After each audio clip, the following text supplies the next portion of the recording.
శరీరాన్ని బట్టి దావీదు కుమారుడు, పునరుద్ధానాన్ని బట్టి దేవుని కుమారుడిగా మార్చబడ్డాడు. చెప్పడొకటండి గట్టిగా. శరీరాన్ని బట్టి దావీదు కుమారుడు, పునరుద్ధానాన్ని బట్టి దేవుని కుమారుడు నిరూపించబడ్డాడు.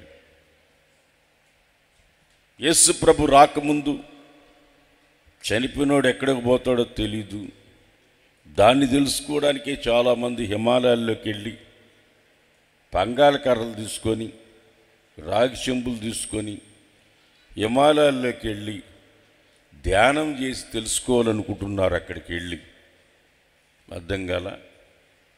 యేసు ప్రభు ఈ లోకానికి వచ్చి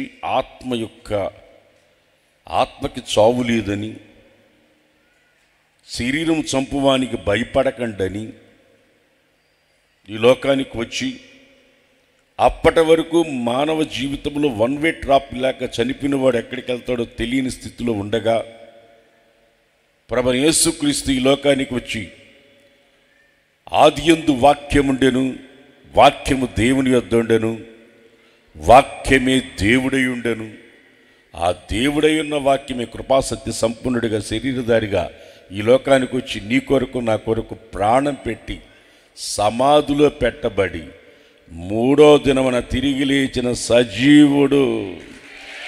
హల్లెలూయా, హల్లెలూయా. ఆయన మరణపు ముళ్ళుని విరిచి ఆత్మకి చావు లేదని చెప్పి శరీరాన్ని చంపువానికి భయపడండి, శరీరాన్ని ఆత్మని చంపువానికి భయపడండి, శరీరాన్ని చంపువానికి భయపడకండి అని చెప్పాడు. అర్థమవుతుందా? ప్రభు యేసుక్రీస్తు లోకానికి వచ్చి సర్వలోక పాప పరిహార్థమై ప్రాణం పెట్టాడు. ఆయన ప్రాణం పెట్టడానికి అనేకమైన కారణాలు ఉన్నాయి. నశించిన దాన్ని వెతికి రక్షించడానికి వచ్చాడు. నశించిపోయిన మానవాళి కొరకు ప్రాణం పెట్టాడు. దాన్ని వెతికి రక్షించాడు.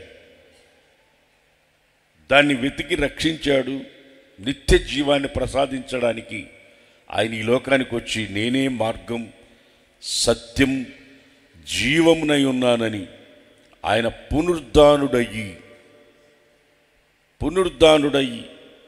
శరీరుడిగా అనేకులకి కనబడి, శిష్యులకి కనబడి, మొట్టమొదట స్త్రీలకి కనబడ్డాడు. చెప్పడకొడండి గట్టిగా. వాళ్ళు సమాధి దగ్గరికి వెళ్ళారు.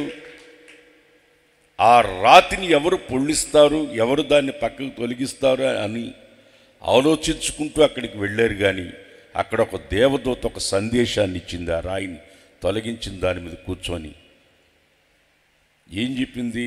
ఇది యేసు ఇక్కడ లేడు. హల్లెలూయా. ఖాళీ సమాధి. ప్రపంచములో రకరకాల గ్రానైట్స్తో కట్టిన సమాధులు ఉన్నాయి. వాటికి గ్యాస్ పొయ్యిలు పెట్టి వాటికి ఎప్పుడు జ్యోతులు వెలిగించే సమాధులు ఉన్నాయి. లోపలంతా కంపు కొడుతుంటుంది, పైకి చాలా ఇంపుగా ఉన్న సమాధులు చాలా ఉన్నాయి. పెద్ద పెద్ద నాయకుల సమాధులు ఉన్నాయి. కానీ ప్రపంచంలోని ఖాళీ సమాధి ఒకటి ఉంది. అది ప్రభువైన యేసుక్రీస్తుది ఒక్కటే. దాని లోపలికి నేను వెళ్ళాను. దాని లోపలికి 2 సార్లు 3 సార్లు దాని లోపలికి వెళ్ళొచ్చి చెప్తున్నాను. నేను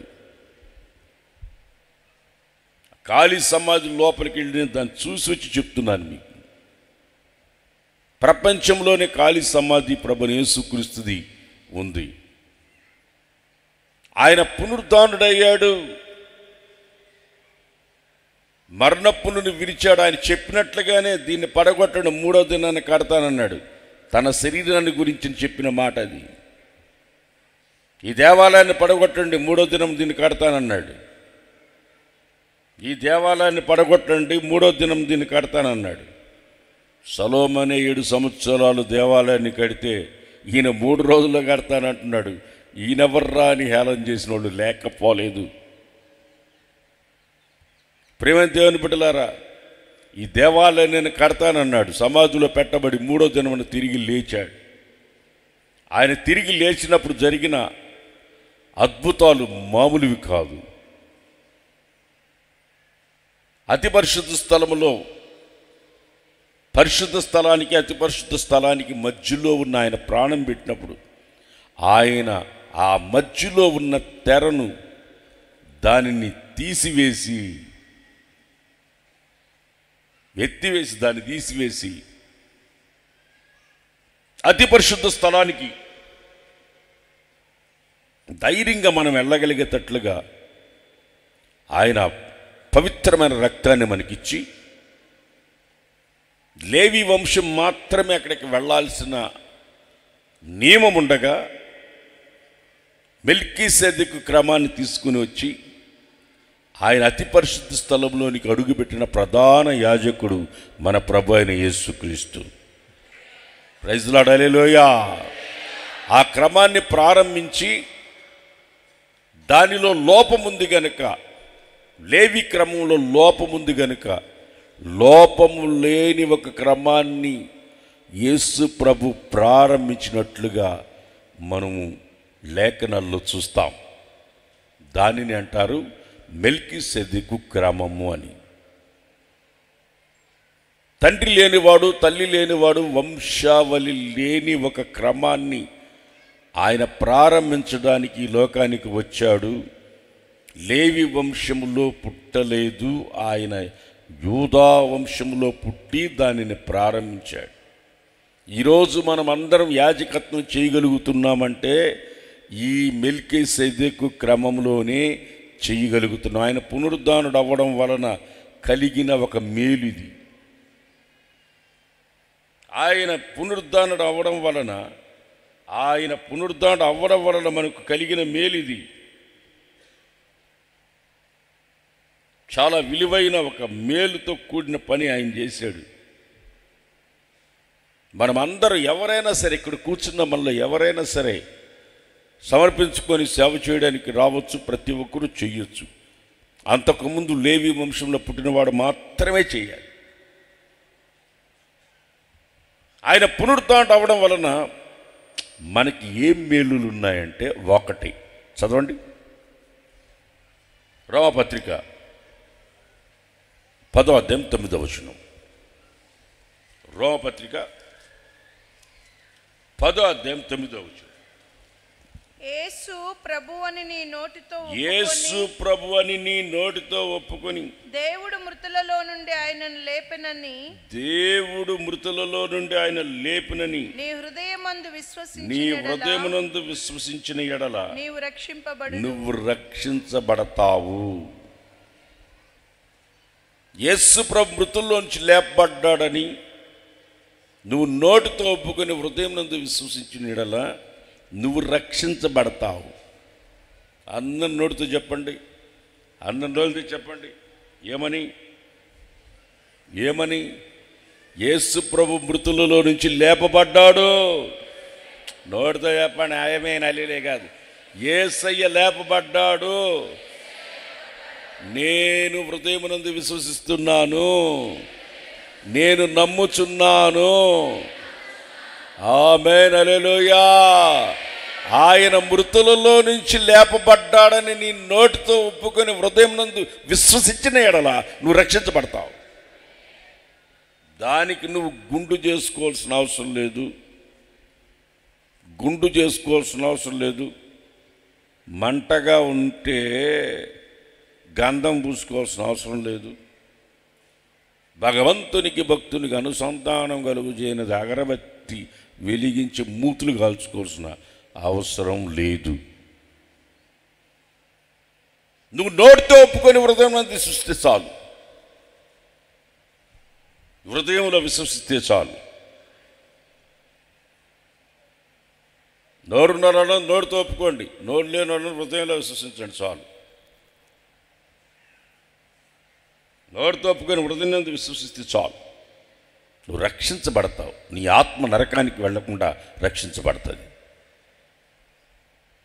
ఆయన పునరుద్ధానం అవడం వలన మనకు కలిగిన మేలు ఏంటంటే మనము రక్షించబడుతూ ఉన్నాము. నోటితో ఒప్పుకుంటే రక్షించబడిపోతున్నాం. ఉచితముగా ఇది, దీన్ని డబ్బు పెట్టి కొనేది కాదు. రక్షణ అనేది డబ్బు పెట్టి కొనేది కాదు. నేను ఉచితంగా మీకు ఇస్తున్నాను, ఉచితంగా పంచండి అన్నాడు. మీకు ఇది ఉచితంగా నేను ఇస్తున్నాను, మీరు ఉచితంగా దీన్ని ఇవ్వండి అన్నాడు. యేసయ్య రాజ్య సువార్తని డబ్బుతో అమ్ముకునేది కాదు, డబ్బుతో అమ్ముకునేది కాదు. చాలామంది మమ్మల్ని కూడా సువార్త చెప్పడానికి, మీటింగులు పెట్టడానికి పిలుస్తారు. పిలిచినప్పుడు వాళ్ళు అడుగుతారు, మీకు ఎంత ఇవ్వాలయ్యా అని అడుగుతారు. ఎంత ఇవ్వాలా? నాకేమి ఇవ్వాల్సిన అవసరం లేదయ్యా, ఉచితంగా ఇచ్చాడు, ఉచితంగా చెప్తా. కారు ఉందే, కారు, దానికి ఆయిల్ పోసి దానికి పెట్రోల్ బంకులు మా బామర్దులకి ఎవరికి లేవు. మా బామర్దులకి ఎవరికి పెట్రోల్ బంకులు లేవు. పెట్రోల్ పోసుకునే దానికి ఆయిల్ పోసుకో, వస్తా. ఎంత దూరమైన వచ్చి ఈ సువార్త ఉచితంగా చెప్తా. నువ్వు వస్తే ఏ రూములు తీయాలి? ఏ రూములు అవసరంలే, మందిరంలో ఉంటా, లేకపోతే స్టేజీ మీద పడుకుంటా, లేకపోతే స్టేజీ కింద పడుకుంటా. ఉచితంగా ఇచ్చాడు, దీన్ని ఉచితంగా పంచుతా. నోటితో ఒప్పుకుంటే చాలు, రక్షించబడిపోతావు. దీనికి డబ్బులు ఇచ్చి కొనుక్కునేది కాదు, ఇది రక్షణ. ఆయన పునరుద్ధానాన్ని నువ్వు నోటితో ఒప్పుకుంటే చాలు, నువ్వు రక్షించబడిపోతావు. దేని నుండి రక్షించబడతావు? నీ ఆత్మ నరకానికి వెళ్లకుండా రక్షించబడుతుంది. యేసు ప్రభువుని నమ్ముకోవటం వలన, విశ్వసించటం వలన నీకు కలిగే మేలేంటి? కులం మారమని నేను చెప్పట్లా, కులం మారమని చెప్పట్లా. కులాన్ని గురించి కూటికి లేనోడు మాట్లాడుకుంటుంటారు ఎక్కువ.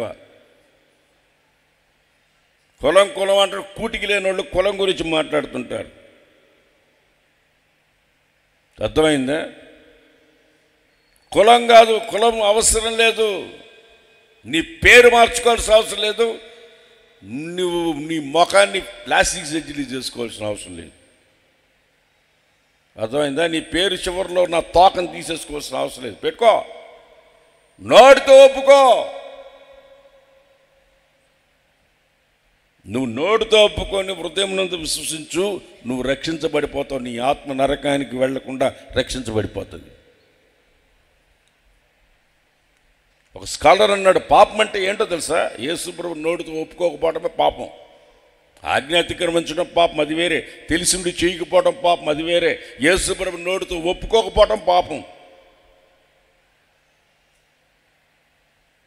చాలామంది కల్చర్ని పాపం అంటుంటారు, కల్చర్ని పాపం పోలుస్తుంటారు. వేసుకుని కల్చర్ వేరు, sin is different, culture different. వరిసేకపోతే కొన్ని ప్రాంతాలు ఇప్పటికీ లేడీస్కి జాకెట్లు ఉండవు, అది కల్చర్. అది అక్కడ ప్రాంతం అది.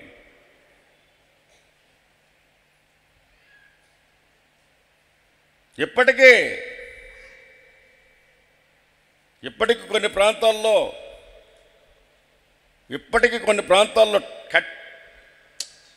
అరే పైన టవల్ వేసుకోకూడదు. అర్థమైందా? మనుషులు పెట్టుకున్నవి ఇవన్నీ. Culture different. ఒక్కొక్క దేశంలో ఒక్కొక్క రకం. ఒళ్ళంతా కప్పుకొని బట్టలు వేసుకునేది ఒక రకం.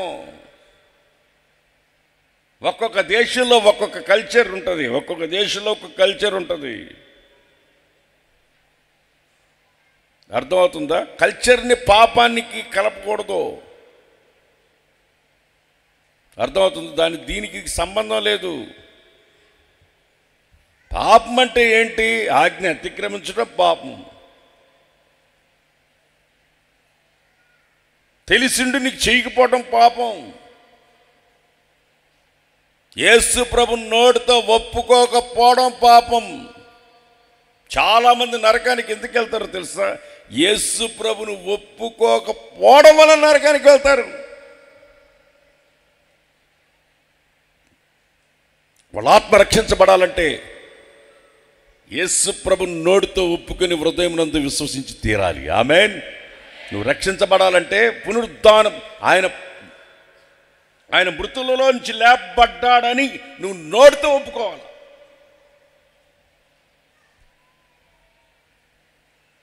ఈ రోజుకి జ్ఞానులను చెప్పుకునే వాళ్ళకి ఈ రోజుకి ఆయన పునరుద్ధానుడయ్యాడంటే నమ్మరు. పతితులు ఎంతమందో ఆయన్ని పునరుద్ధానాన్ని నమ్మారు. ఆయన శక్తిని గ్రహించారు. అనేకులు గ్రహించారు ఆయన శక్తిని. చాలామంది ఇప్పటికీ జ్ఞానులు చెప్పుకునే వాళ్ళు ఆయన యొక్క జ్ఞానాన్ని వాళ్ళు ఈ రోజుకి తెలియక ఆయన జ్ఞానాన్ని అపహసించుకుంటూ తిరిగే జనం లేకపోలేదు. ఈరోజు ఆయన చేసిన బోధ ప్రజలకి అర్థం కావట్లేదు. అంత హై టెక్నాలజీలో ఆయన మెసేజ్ ఇచ్చున్నాడు. ఈరోజు ఇంత టెక్నాలజీ ఉన్న ఈ రోజుల్లో కూడా ప్రజలు దాన్ని అర్థం చేసుకోలేని స్థితిలో ఉన్నారు. అందుకనే అపోస్తలుడైన పౌలు అంటాడు జ్ఞానులు సిగ్గుపరచడానికి అజ్ఞానులు దేవుడు ఎన్నుకుంటాడు అని. చేత తెలియదు చెప్పండి గట్టిగా. జ్ఞానులు సిగ్గుపరచడానికి అజ్ఞానులు ఎన్నుకుంటాడంట. యేసుప్రభు పునరుద్ధానం అన్న రెండో మేలు ఏంటంటే, ఒకటి నోటితో ఒప్పుకుంటే రక్షించబడతావు. రెండవది కొరింథీయులకు రాసిన మొదటి పత్రిక 15:14 వచనం. కొరింథీయులకు రాసిన మొదటి పత్రిక 15:14 వచనం. 15:14. క్రీస్తు లేపబడి ఉండని యేసు ప్రభు లేపబడకపోతే మనము చేసే ప్రకటన వ్యర్థము. మీ విశ్వాసం వ్యర్థం, మేము ప్రకటించే ప్రకటన వ్యర్థం. యేసు ప్రభు తిరిగి లేకపోతే ఈరోజు మనం సర్వలోకానికి వెళ్ళి సర్వ సృష్టికి ఏమని ప్రకటిస్తాం? అనేక మతాలు ఉన్న ఈ భారతదేశంలో క్రైస్తవులు ఎందుకు వీధుల్లోకి వెళ్ళి వాళ్ళు యేసు ప్రభుని గురించి చెప్తారు అంటే, మన దగ్గర ఒక సందేశం ఉంది. Praise the lord. Hallelujah, hallelujah. చదువు ఏముంది అక్కడ మళ్ళీ? క్రీస్తు లేపబడకపోతే మేము చేసే ప్రకటన వ్యర్థం. మనం ప్రకటిస్తున్నామంటే మన నోట ఒక ప్రకటన ఉంది. అదేంటది? యేసు ప్రభు తిరిగి లేచాడు. చెప్పండి, అంతా చెప్పండి. యేసు తిరిగి లేచాడు. మనం ఆరాధిస్తున్న దేవుడు మరణాన్ని జయించిన దేవుడు. హల్లెలూయా. అనేకులు దేవుళ్ళని దొంగ నోట్లులాగా చలామణి అయ్యారు. దేవుళ్ళని చెప్పుకుంటూ దొంగ నోట్లులాగా చలామణి అయిన వాళ్ళు చాలామంది ఉన్నారు. వాళ్ళందరూ మరణించిన వాళ్ళే. ప్రపంచంలో ఒకే ఒక పేరు, పునరుద్ధానుడైన యేసయ్య. ఆయన పేరు. ఆయన పునరుద్ధానం అవడం అనే ఒక సందేశం మన నోట ఉంది. ఈ సందేశం మనలో ఉంది కనుకనే మనం వెళ్ళి చెప్పగలుగుతున్నాం. ఆయన కూడా సమాధిలో పెట్టబడి కుళ్ళిపోయినుంటే మనకు చెప్పడానికి ప్రకటన ఎక్కడుండేది? మన విశ్వాసం వ్యర్థమై ఉండేది.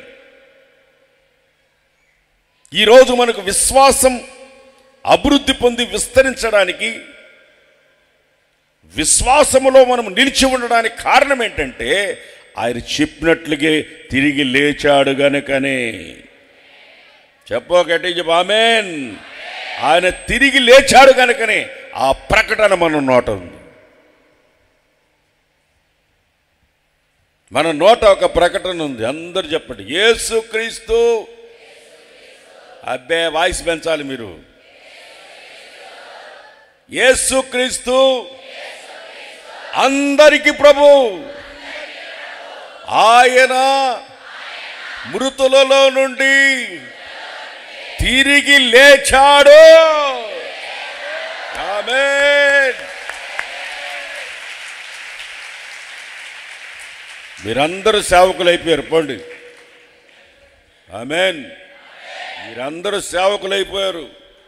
ఈ మాట చాలు మన బ్రతుకంతా చెప్పుకోవడానికి, మన జీవితం అంతా చెప్పడానికి ఒక్క మాట చాలు. ఇదొక్కటి చెప్పడానికి మన జీవితం చాలదు. హల్లెలూయా, హల్లెలూయా. మన జీవితం అంతా చెప్పుకోవడానికి కొరకు యేసు ప్రభు మృతుల్లోంచి తిరిగి లేచాడు. ఖాళీ సమాధి చరిత్ర చూసొచ్చి చెప్తున్నా, దాని లోపలికి వెళ్ళి వచ్చి చూసి చెప్తున్నా. తిరిగి లేచాడు. ఆ సందేశం మన నోట ఉండాలి.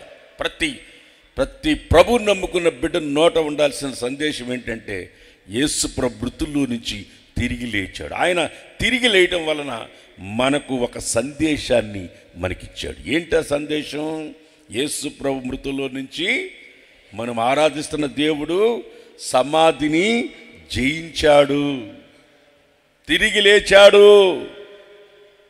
లేచినాడురా సమాధి గెలచినాడురా.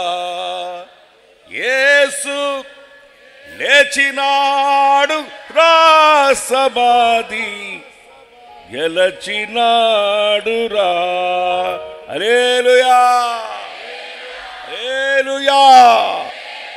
ఇక్కడ కూర్చున్న వాళ్ళ ప్రతి నోట ఉండాలి ఒకే సందేశం, యేసు ప్రభు పునరుద్ధానుడై తిరిగి లేచాడు. హల్లెలూయా. యేసు ప్రభు ముందు స్త్రీలకి కనబడి శిష్యులు తలుపులేసుకొని లోపల భయపడి ఉంటే వాళ్ళకి చెప్తున్నాడు, మీరు వెళ్ళి చెప్పండి నేను లేచానని. ముందు స్త్రీలకే ఈ సందేశం దేవుడు ఇచ్చాడు. చెప్పడగొట్టండి. ప్రపంచంలో స్త్రీని గౌరవించిన ఒక గ్రంథమంటూ ఉందంటే అది బైబిల్. ప్రపంచంలోనే స్త్రీని గౌరవించిన గ్రంథం పరిశుద్ధ గ్రంథం. దేవునికి మహిమ కలుగును గాక, దేవునికి మహిమ కలుగును గాక. యేసు ప్రభు ముందు స్త్రీలకే కనబడ్డాడు. ఎందుకంటే పబ్లిసిటీ పీక్లో ఉంటుంది. పబ్లిసిటీ ఎట్లుంటుంది అనుకుంటున్నావు? మామూలుగా ఉండదు. Praise the lord. Hallelujah, hallelujah. వాళ్ళ డబ్బు ఖర్చు పెట్టుకొని ఆటో ఎక్కైనా 10 ఇళ్లలో పోయి చెప్పొస్తారు. అందుకని ముందు స్త్రీలకే చెప్పాడు ఈ మాట, వాళ్ళకి శిష్యులకు చెప్పుకోండి అని. శిష్యులు భయపడి తలుపులు వేసుకుని లోపల ఉంటే ముందు స్త్రీలకే చెప్పాడు. ఎందుకంటే స్త్రీలకి భయం ఉండదు. ఆమె చెప్పండి గట్టిగా, స్త్రీలకి భయమే ఉండదు. చేత తెల్ల చెప్పండి హల్లెలూయా, గట్టిగా చెప్పు హల్లెలూయా. స్త్రీలకి భయం ఉండదు, భక్తి ఉండదు, అంతే, రెండో ఉండదు. అందుకని వీళ్ళకే కనబడ్డాడు. ముందుకి వీళ్ళకే కనబడ్డాడు. అందుకే ముందు సైతాన్తో మాట్లాడేంత ధైర్యం వీళ్ళకే వచ్చింది. మీకు ఉంటుందా? మీకే ఉండదు ధైర్యం. దెయ్యాలతో మాట్లాడాలంటే వీళ్ళకే ధైర్యం. మొట్టమొదటి ఏదైనా తోటలో దెయ్యాలతో మాట్లాడింది ఎవరు? సైతాన్తో మాట్లాడింది ఎవరు? స్త్రీలే. మీకున్న ధైర్యం ప్రపంచంలో ఎవరికి ఉండదు. హల్లెలూయా, హల్లెలూయా. సంఘాన్ని 4 ముక్కలు చేయాలంటే ఒక్క ఆడ మనిషి ఉంటే చాలు. దెబ్బకు 100 మంది మగవాళ్ళు ఉన్నా కానీ సంఘాన్ని ఏం చేయలేరు.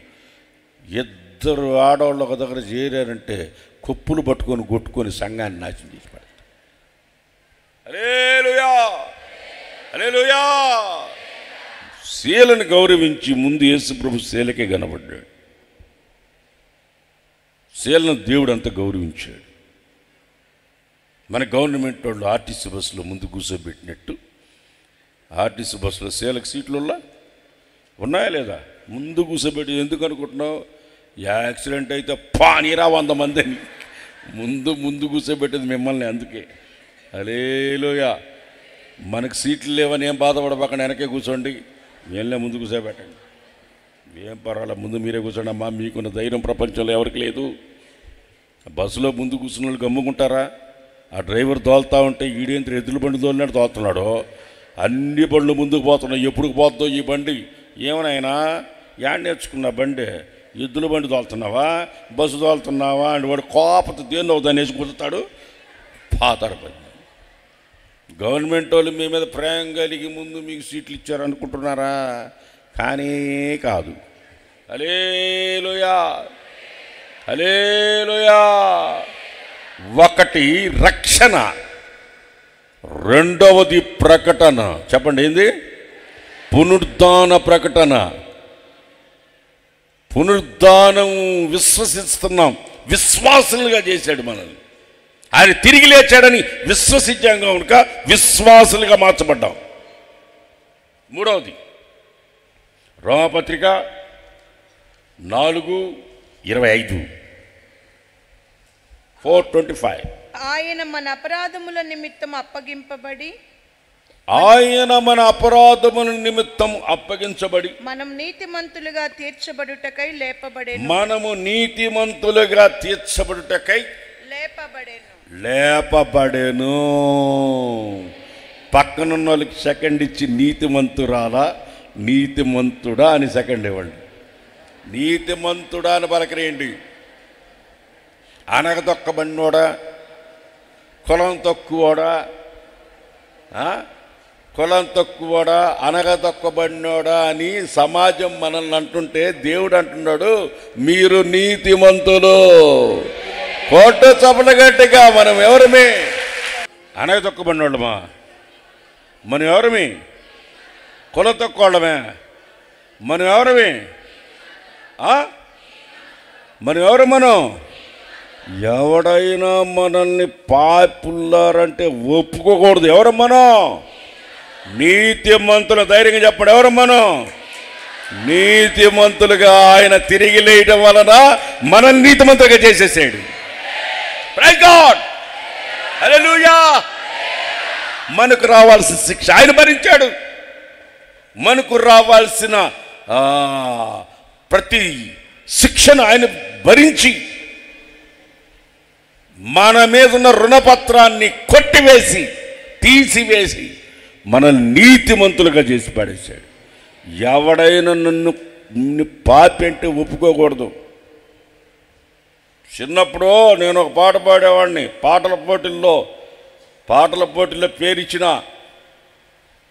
పల్లవబాడి కాళ్ళు చేతులోనికి చేతిలో ఉన్న పేపర్ చేతిలో పట్టుకొని ఉన్న నా కళ్ళ కనబట్టలే, కాళ్ళు చేతులు ఉనికి బయటకు వచ్చేసిన. ఏం పాట పాడాను అనుకున్నావు? దేవా పాపిని నిన్నాశ్రయించాను, ప్రేమ చూపించి నన్నాదుకోవయ్యా. దేవా పాపిని అని చిన్నప్పుడు పాడుతున్నా. ఇప్పుడు అది పాటలే. ఏం పాడుతున్నాను? నీతి.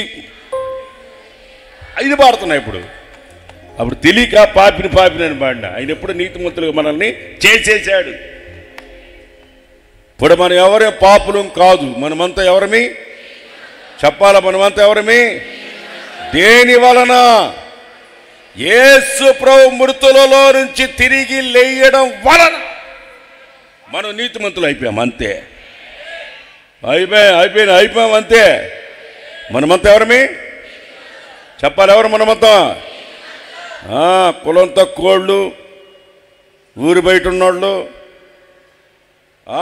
ఊరి చివరు ఉన్నోళ్ళు. నవ్వండి ఒకసారి. నవ్వండి ఒకసారి.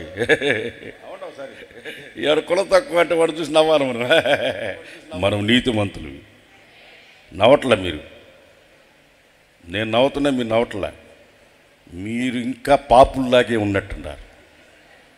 మీరు ఇంకా అనగదొక్కబడిన వాళ్ళలాగే ఉన్నారు. అందుకు నవ్వు రావట్లే. నవ్వండి. అదేదో కొత్త రకం నవ్వుతుంది. హల్లెలూయా. నవ్వండమ్మా సంతోషంగా. Praise lord. ఎవరు మనం? ఎవరమే? నీతిమంతులుగా చేసి పడేసాడు మన యేసయ్య. పాపులు మని పిలిస్తే ఒప్పుకోకూడదు. పాపులు అని అంటే ఒప్పుకోకూడదు. మనం ఎవరమే? నీతిమంతులు. ఆయన ద్వారా ఆయన మృతులలో నుంచి తిరిగి లేయడం వలన మనల్ని నీతిమంతులుగా చేసి. ఒక్కసారి చదువుతారు, మీరు మనస్సు పెట్టి వినండి దాన్ని. చదువమ్మ దాన్ని. ఆయన మన అపరాధముల నిమిత్తము అప్పగింపబడి మనము నీతిమంతులుగా ఉండుట కొరకు ఆయన లేపబడ్డాడు. మనమందరం నీతిమంతులమే. నాలుగో మాట, పేతురు రాసిన మొదటి పత్రిక మొదటి అధ్యాయం 4వ వచనం. ఇక్కడ 2 అంశాలు కనిపిస్తాయి. 2 అంశాలు కనిపిస్తాయి. ఒకే దగ్గర 2 అంశాలు ఉంటాయి. పేతురు రాసిన మొదటి పత్రిక మొదటి అధ్యాయము 4వ వచనం. మృతులలో నుండి క్రీస్తు యేసు ప్రభు తిరిగి లేచుట వలన జీవముతో కూడిన నిరీక్షణ. చెప్పండి, నిరీక్షణ. జీవముతో కూడిన చెప్పాలా? ఏంది? జీవముతో కూడిన నిరీక్షణ. జీవముతో కూడిన ఒక నిరీక్షణ మనకు కలిగింది ఆయన మృతులలో నుండి తిరిగి లేయడం వలన. ఆయన చనిపోయినుంటే మనకు నిరీక్షణ ఎక్కడి నుంచి వస్తుంది? ఆయన తిరిగి లేచాడు కనుక మనకు ఒక నిరీక్షణ కలిగింది. ఏ నిరీక్షణ? ఆయన తిరిగి లేచాడు, వెళుతున్నాడు, నేను మరలా వస్తానన్నాడు, మన నుంచి తీసుకుని వెళతాడు అని మనం విశ్వసించి నిరీక్షణతో ఎదురు చూస్తూ ఉన్నాం. ఈ నిరీక్షణ మనకు ఎలా కలిగిందంటే ఆయన పునరుద్ధానం అవ్వడం వలన మనకు నిరీక్షణ కలిగింది. ఆయన చనిపోయి సమాధిలో పెట్టబడి ఆయన కుళ్ళిపోయి ఉంటే మనకి నిరీక్షణ కలిగి ఉండేది కాదు. ఆయన సమాధిలో నుండి తిరిగి లేచాడు కనుక మనకు ఒక నిరీక్షణ కలిగింది. ఆమేన్, హల్లెలూయా. ఆయన తిరిగి లేచాడు, చెప్పినట్లే వెళ్ళాడు, తిరిగి వస్తాడు, నన్ను తీసుకొని వెళతాడు. ఇది మన నిరీక్షణ. నిరీక్షణ కోల్పోకండి. ప్రభు రాకడ వరకు నిరీక్షణను ఎదురు చూస్తూ కాచుకొనుండండి. కాచుకొని నిరీక్షణతో ప్రాణేశ్వరుడైన యేసయ్య కొరకు నిరీక్షణతో ఎదురు చూడండి. నిరీక్షణ మనకి ఎలా కలిగిందంటే ఆయన తిరిగి లేయడం వలన మనకు నిరీక్షణ కలిగింది. దాని కింద చదువుకుంటే ఇంకో పాయింట్ ఉంది. దాని కిందనే ఉంది, అక్షయమైనది, నిర్మలమైనది, వాడబారని స్వాస్థ్యము మనకు కలుగునని ఆయన తన విశేష కనికరము చొప్పున నిర్మలమును వాడబారనిది, అక్షయమైనది, మనకు నిత్యత్వంలో ఉన్నది అని ఒక నిరీక్షణ మనకు కలిగింది. ఆయన తిరిగి లేయడం వలన మనకు కలిగినది. నేను వెళ్ళి నా తండ్రి ఇంట అనేక నివాసములు కలవు, నేను వెళ్ళి ఒక స్థలాన్ని సిద్ధపరిచి మీ కొరకు వస్తా, నేనున్న స్థలములో ఉండేటట్లుగా మనం తీసుకొని వెళతా.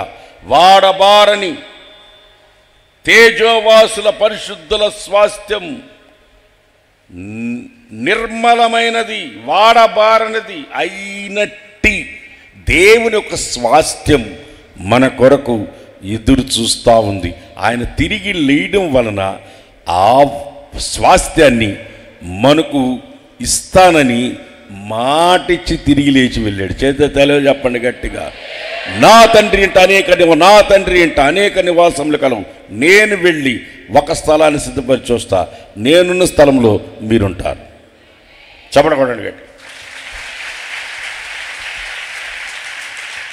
నిరీక్షణ, వాడబారిన స్వాస్థ్యం మన కొరకు ఎదురు చూస్తూ ఉందన్న ఆ పునరుద్ధానం అవడం వలన మనకు కలిగిన మేలు అయి ఉన్నది. ఒక మాటలో చెప్పాలంటే చదవండి, హెబ్రీ పత్రిక 6వ అధ్యాయం 2వ వచనం.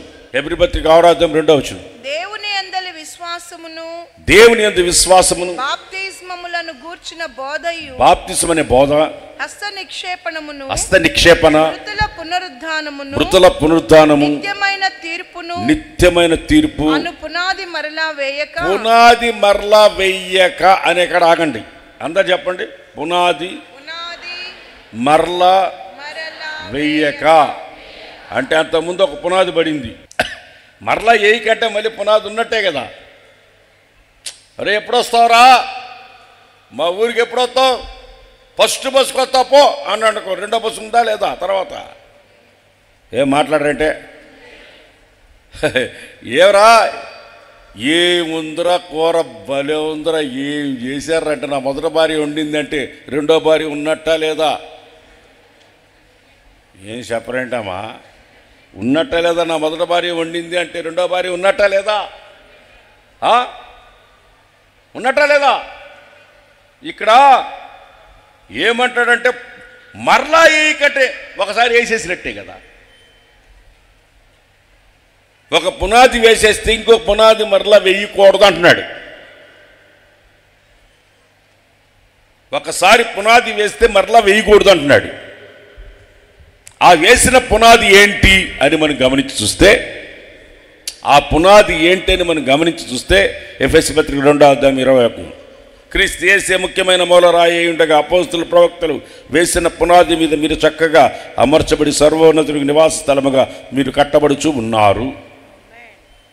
దేవునికి పరిశుద్ధమైన ఆలయముగా మీరు కూడా కట్టబడుచు ఉన్నారు. అయిపోయింది. క్రీస్తు యేసే ముఖ్యమైన మూలరాయి, కార్నర్ స్టోన్. యేసు ప్రభు తిరిగి లేయడం వలన ఒక పునాది వేయబడింది, మరలా ఇంకొక పునాది లేదు. రే సౌండ్ పెంచు, ఆవులింగ్ వచ్చేంతవరకు పెంచి ఈ రెండు. Praise the lord, hallelujah hallelujah.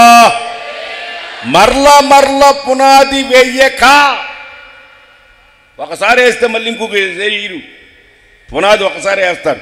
Corner stone అంటారు దాన్ని, కార్నర్ స్టోన్ అంటారు. మూలరాయి, పొడుగు వెడల్పు ఎత్తు దీనంతా కొలవాలంటే ముందు ఒక పాయింట్ కావాలి. సంఘాన్ని కట్టాలంటే ఒక పునాది కావాలా. క్రీస్తు యేసే ముఖ్యమైన మూలరాయిగా వేసిన ఒక పునాది ఉండగా ఇంకొక పునాది వేయకూడదు. ఒకటే పునాది, సంఘం ఒకటే, బాప్తిసం ఒకటే, శరీరం ఒక్కటే. అర్థమైందా? క్రీస్తు ఒక్కడే,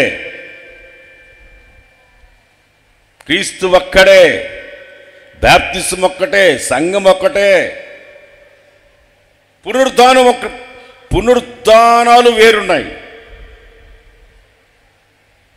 పునరుద్ధానాలు వేరున్నాయి. ప్రథమ ఫలంగా యేసు ప్రభు లేపబడ్డాడు. కొరింథీయులకు రాసిన పత్రిక 15 మొదటి అధ్యాయం 15వ అధ్యాయం 23వ వచనం. పునరుద్ధానాలు వేరున్నాయి, పునాది ఒకటే, పునరుద్ధానాలు వేరుగా ఉన్నాయి. అది చూడండి.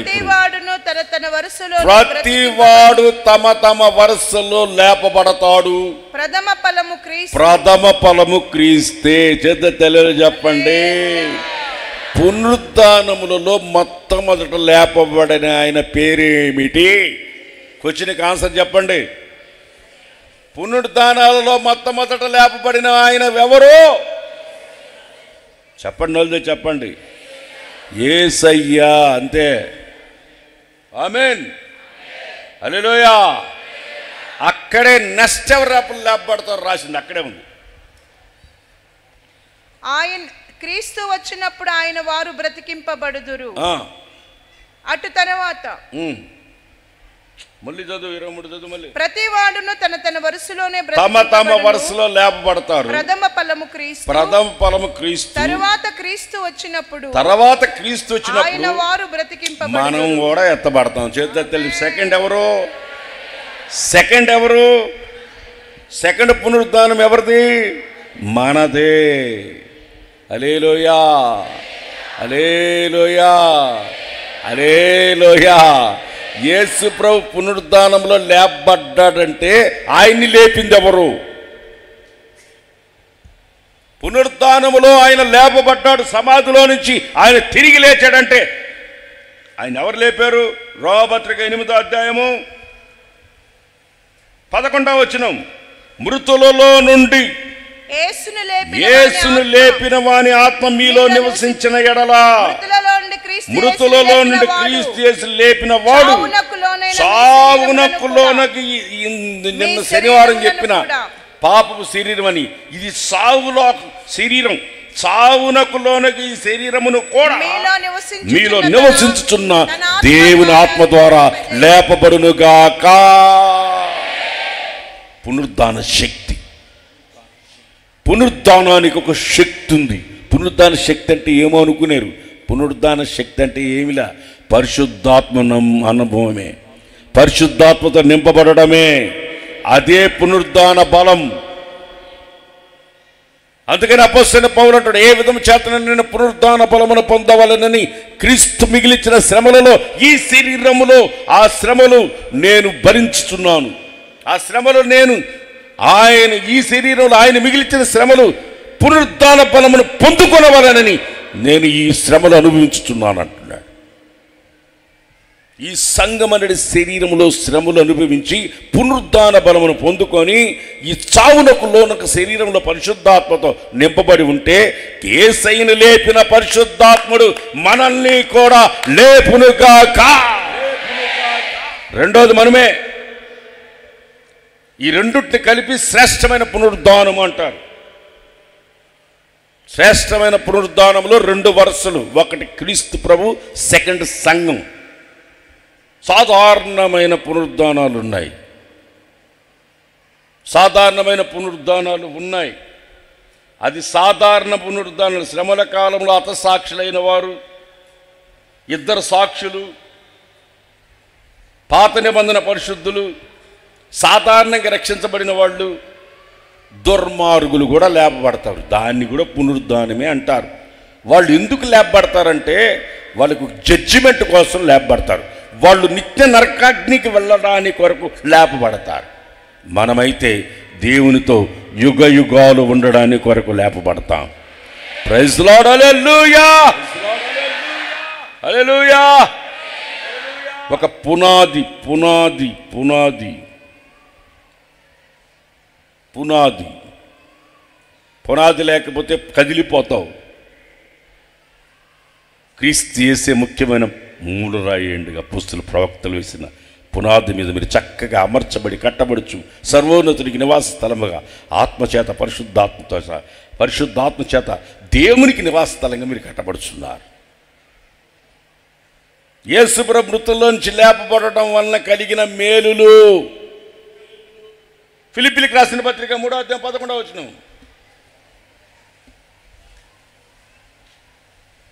ఫిలిప్పీలకు రాసిన పత్రిక, నేను ముగిచ్చేస్తాను. ఏ విధము చేతనైనా మృతులలో నుండి నాకు పునరుద్ధానము కలుగవలనని ఆయన మరణ విషయంలో సమాన పౌలు ఆయన మృతుల్లోంచి తిరిగి లేయడం వలన మనకు కలిగే మేలేంటంటే ఆయన మిగిలిన శ్రమలు మనకు ఉన్నాయి. ఈ శరీరం అందు వాటిని మనం ఫుల్ఫిల్ చేసుకోవాలి. ఆయన మిగిలించిన శ్రమలు మనం కంటిన్యూషన్ చేయాలి. పునరుద్ధానం కొరకు మనం ఎదురు చూసాల. ఎత్తబడ్డానికి కొరకు మనం ఎత్తబడాలంటే, యుగ యుగాలు ఆయనతో ఉండాలంటే, ఆయన తిరిగి లేచి ఉన్నాడు గనక, ఆయన సమాధిలో లేడు, సజీవుడై తిరిగి లేచాడు గనక, ఆయన తిరిగి లేకపోతే మనకు ఎంత నష్టం కలిగి ఉందో తెలుసా? ఆయన నోటితో చెప్తున్నాడు, నేను వెళ్ళకపోతే ఆదరణకర్త మీ మధ్యలోనికి రాడు. నేను వెళ్ళి వేరొక ఆదరణకర్తని మీ మధ్యలోనికి పంపిస్తాను. నేను మృతుడనైతిని గాని యుగ యుగములు సజీవుడనై ఉన్నాను. మీ మధ్యకి నేను పరిశుద్ధాత్మను పంపిస్తాను, ఆదరణకర్తను పంపిస్తాను. తండ్రి వాగ్దానాన్ని పంపిస్తాను. తండ్రి వాగ్దానం పరిశుద్ధాత్మ. ఆ పరిశుద్ధాత్మని పంపిస్తాను. ఆయన మృతుల్లో నుంచి తిరిగి లేయడం వలన ఆయన పరిశుద్ధాత్మను పంపించాడు. ఇదంతా మనం చూస్తే మనకు ఒక క్రమంగా ఇటుకలు పేర్చినట్లుగా ఉంటుంది. ఏంది ఇటుకలు పేర్చినట్టుగా? చక్కగా ఒక ఇల్లుని కట్టేటప్పుడు రాయి మీద రాయి పెట్టి అలా కట్టినట్లుగా ఉంటుంది. ఆదామును మొట్టమొదటి ఆదామును చేసినప్పుడు దేవుడు మన పోలిక చొప్పున నరుని చేతుము రండి అన్నప్పుడు దేవుడు తన స్వరూపాన్ని, తండ్రి తన స్వరూపాన్ని మానవునికి ఇచ్చాడు. కుమారుడు తన జీవాన్ని ఊదాడు, తన జీవాన్ని ఇచ్చాడు. రక్తం, జీవం అంటే బ్లడ్, రక్తం. తండ్రి రూపాన్ని ఇచ్చాడు, కుమారుడు జీవాన్ని ఇచ్చాడు. జీవాత్మను వదగా నరుడు జీవాత్మ అయ్యాడు. తండ్రి, కుమారుడు, పరిశుద్ధాత్మని క్రియా ఫలితమే మనము. తండ్రి వేరు కాదు, కుమారుడు వేరు కాదు, పరిశుద్ధాత్ముడు వేరు కాదు. అలాగే వేరైతే నీ శరీరాన్ని పక్కన పెట్టి, నీ ప్రాణాన్ని పక్కన పెట్టి, నీ ఆత్మను పక్కన పెడితే శరీరాన్ని శవమంటారు. అర్థమైందా? రక్తాన్ని తీస్తే బాటిల్లో పెడితే ఎవరికైనా పనికి వస్తుంది. ఆత్మ వెళ్ళిందంటే నీ కంటికి కనబడదు, పోతుంది, ఏడవబోతుంది. నీ శరీరం నీళ్ళు అయిపోతుంది, మట్టిలో కలిసిపోతుంది. అర్థమైందా? రూపాన్ని కోల్పోయిన వానికి రూపాన్ని ఇవ్వడానికే తండ్రి లోకానికి వచ్చాడు. తండ్రి ఆయన చేసిన క్రియ ఏంటంటే, దేవుడు లోకం ఎంతో ప్రేమించి తన అద్వితీయ కుమారుడిని ఈ లోకానికి పంపించేశాడు. ఆయన చేసిన పని అది. దేవుడు అంటే ప్రేమ. అందరు చెప్పండి. దేవుడు అంటే నిర్వచనం గట్టి చెప్పాలా? దేవుడు అంటే నిర్వచనం ఏంటి? ప్రేమ. అంటే ఈ లోకంలో ఉన్నది ఏంటి? ప్రేమ కాదా అని మీరు అడగచ్చు. ఈ లోకంలో ఉన్నది ప్రేమ కాదా అని మీరు అడగచ్చు. అర్థమైందా? ఈ లోకంలో ఉన్నది ప్రేమ అని అనుకుంటున్నారు. అర్థమైందా? ఈ లోకంలో ఉన్నది ప్రేమ అంటే ఏంటో తెలుసా? మంచోడు కోసం, మంచివాడి కోసం మంచోడు ప్రాణం పెట్టడం, మంచోడు కోసం మంచోడు ప్రాణం పెట్టడం ప్రేమ అనరు. నీచుడి కోసం ప్రాణం పెట్టాడే అది ప్రేమ అంటారు. చేత తెల్ల చెప్పండి హల్లెలూయా. మన సిలువకు శత్రువులై ఉండగా, శత్రువులై ఉండగా, పగవాళ్ళై ఉండగా మన కొరకు ప్రాణం పెట్టాడే దాన్ని ప్రేమ అంటారు.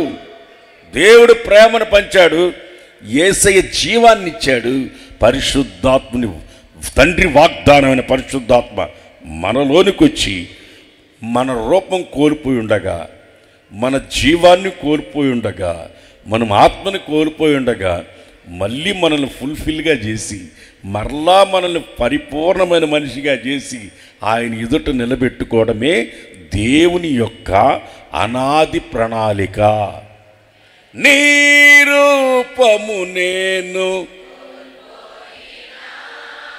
నీ రక్తము చేకడిగితివి,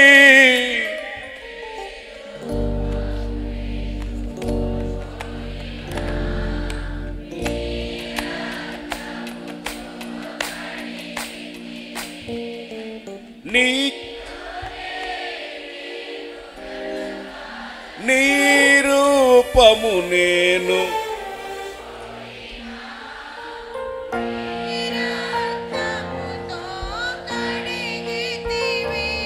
ఇప్పుడు రూపాన్ని ఇచ్చాడు,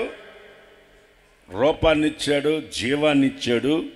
ఇప్పుడు చేసే క్రియ ఏంటంటే పరిశుద్ధాత్ముడి పని. మేడగదిలో వాళ్ళు ఉన్నప్పుడు దిగొచ్చింది, మేడగదిలో 120 మంది ఉన్నప్పుడు దిగొచ్చింది, దాన్ని అంటారు కడవరి వర్షం అని, తొలకరి వర్షం అని. తొలకరి వర్షం అని. 120 మంది మేడగదిలో ఉన్నారే, అది తొలకరి వర్షం. అర్థమైందా? ఇప్పుడు సంఘం పరిపూర్ణతకు వచ్చి ఇప్పుడు కుమ్మరించబడతా ఉంది, ఇది కడవరి వర్షం. హల్లెలూయా, హల్లెలూయా. తండ్రి వాగ్దానం పరిశుద్ధాత్మని మనకి ఇవ్వడానికి యేసుప్రభు తిరిగి లేచాడు. ఆయన తిరిగి లేచి పరిశుద్ధాత్మను మన దగ్గర పంపించాడు. ఆయన పునరుద్ధరణ అవడం వలన మనకి ఇన్ని మేళ్ళులు ఉన్నాయి. అందుకని వాక్యం చెప్తుంది, ఆయన ఎముకలలో ఒక్క ఎముక విరగలేదు, ఆయన శరీరం కుళ్ళు పట్టలేదు. ఆయన శరీరమును కుళ్ళు పట్టనీయలేదు, ఒక్క ఎముక ఎరగలేదు. దేవుళ్ళు అనబడి చెప్పబడే వాళ్ళు ఎముకలు ఇరిగినట్లుగా, దొంగనొట్లుగా చలామణి అవుతున్న దేవుళ్ళు ఎముకలు ఇరిగినట్లుగా చాలా గ్రంథాలలో ఉన్నాయి. మన యేసయ్య ఎముకలలో ఒక్కటి కూడా విరుగలేదు. ఆయన శరీరం కుళ్ళు పట్టలేదు. హల్లెలూయా, హల్లెలూయా. ఆయన పునరుద్ధానం అవడం వల్ల కలిగిన మేలులు ఇవి. ఆయన పునరుద్ధానం అవడం వల్ల కలిగిన మేలులు ఇవి. ఇప్పుడు మన మీద కురవాలి. ఏం కురవాలి? తొలకరి వర్షం, కడవరి వర్షం కురవాల. అందరూ మోకరించండి, అందరూ మోకరించండి. ఆయన పునరుద్ధానం అవడం వలన మనకు కలిగిన రక్షణ, ఆయన పునరుద్ధానం అవడం వలన మనకు విశ్వాసం, నిరీక్షణ. ఆయన పునరుద్ధానం అవడం వలన మనము నీతిమంతులుగా తీర్చబడ్డాం. ఆయన పునరుద్ధానం అవడం వలన మనకు ఒక పునాది. ఆయన పునరుద్ధానం అవడం వలన వాడబారని నిర్మలమైన స్వాస్థ్యం. ఆయన పునరుద్ధానం అవడం వలన మృతులలో నుండి లేపబడే భాగ్యం నీకు నాకు దేవుడు ప్రసాదించాడు. చప్పట్లు కొట్టి దేవుని నామాన్ని మహిమపరచు. గట్టిగా, శక్తితో, బలంతో రెండు చేతులు పైకెత్తండి. ప్రార్థన చేసుకుందాం. ప్రార్థన. పరిశుద్ధుడైన దేవా, ప్రేమ స్వరూపి నాయన, గతించిన కాలమంతా మీరు కనుపాప వలె కాపాడి ఉన్నారు. ఈ రోజున సర్వలోకము కూడా నాయన పునరుద్ధానపు పండుగను ఆచరించుచు ఉండగా తండ్రి, మా దేవుడవైన నీవు పునరుద్ధానుడవై నాయన మీరున్నందున మరణాన్ని గెలిచి తిరిగి లేచుట వలన మాకు కలిగే ఆశీర్వాదాలేంటో మీరు మాకు తెలియచేసినందు కొరకై స్తోత్రం నాయన. యేసయ్యా మీకు స్తోత్రం నాయన. ఈ ఆరాధనలో పాలు పొందిన బిడ్డలు ఎన్నో సంవత్సరాలుగా ఈ ఈస్టర్ ఆరాధనలో పాలు పొందొచ్చు వచ్చుచు ఉన్నారయ్యా. అయినను ఈ 2025వ సంవత్సరంలో ఒక నూతనమైన కార్యం మాలో జరిగించాలని, పునరుద్ధానంలో ఉన్న శక్తి ప్రభావాలను మరొక్కసారి మాకు జ్ఞాపకం చేశారు యేసయ్య. యేసే ప్రభు అని ఒప్పుకున్నట్లయితే తండ్రి, వారు తండ్రి మీకు స్తోత్రం, వారు పునరుద్ధానం యొక్క నాయన ఆశీర్వాదం పొందిన వారు అయి ఉంటారు నాయన. ఈ రోజులలో ఎక్కడైనా ఎప్పుడైనా యేసు క్రీస్తే ప్రభు అని చెప్పడానికి ఎవ్వరు ఎక్కడ భయపడకూడదు తండ్రి. ఎవడు కూడా క్రైస్తవుడు అయినందుకు భయపడి సిగ్గుపడవలసిన అవసరం లేదని మీరు చెప్పారు. అవును నాయన, మేము యేసయ్యే ప్రభు అని చెప్పుట వలన మాకు రక్షణ కలుగుతున్నందు కొరకై స్తోత్రం తండ్రి. అలాగుననే మీరు పునరుద్ధానం అవడం వలన ప్రభా మాకు గొప్ప ప్రకటన ఇచ్చారు యేసయ్య. ఈ రోజున క్రైస్తవులైన వారందరూ కూడా సమాజంలో యేసు ప్రభువు నమ్ముకోండి, యేసు ప్రభువు మృతులలోండి తిరిగి లేచాడని మేము చెప్పడానికి మాకంటూ ఒక ప్రకటన మీరు దయచేశారు. ఇదే మా విశ్వాసమై ఉన్నందు కొరకై స్తోత్రం నాయన. మీరు మృతులలో ఉండి తిరిగి లేచుట వలన తండ్రి మమ్మల్ని నీతిమంతులుగా మార్చారు నాయన. ఈ ఆరాధనలో పాలు పొందిన ఏ బిడ్డ కూడా నాయన తనకు తాను హీనపరుచుకొని, తనకు తాను తగ్గించుకొని నాయన నేను ఇంకా పాపిని, నేను హీనులిని అనుకున్నట్లుగా ఉండకూడదు యేసయ్య. మా పాపమంతా మీరు కల్వారి సిలువలో మోసారు యేసయ్యా. మీ నీతంతా మాకిచ్చారు యేసయ్య. అందుకే మమ్మల్ని నీతిమంతులుగా మార్చారు యేసయ్య. జీవముతో కూడిన ఒక నిరీక్షణ, అక్షయమైనది, నిర్మలమైనది, వాడబారని ఒక స్వాస్థ్యం పరలోకమందు మా కొరకు మీరు ఉంచి పెట్టారు యేసయ్య. మీరు పునరుద్ధానుడగుట వలనే ఈ ఆశీర్వాదాలు మాకు అనుగ్రహించబడి ఉన్నాయి నాయన. పునరుద్ధానుడైన యేసయ్యని పరిశుద్ధాత్మ దేవుడే మృతులలో నుండి లేపి ఉన్నారు గనుక చావునకు విధింపబడిన ఈ శరీరములు కూడా పరిశుద్ధాత్మ వలన జీవిస్తుందని మీరు తెలియచేశారు. యేసు క్రీస్తే మొట్టమొదటి పునరుద్ధానం పునరుద్ధానుడు, మృతులలో నుండి ప్రథమ ఫలముగా ఆయన లేపబడి ఉన్నారు. ఆ తరువాత ఆయన వారు లేపబడతారు. ఈ ఆరాధనలో పాలు పొందిన ప్రతి బిడ్డ నీ బిడ్డగా మార్చబడినందుకు స్తోత్రం.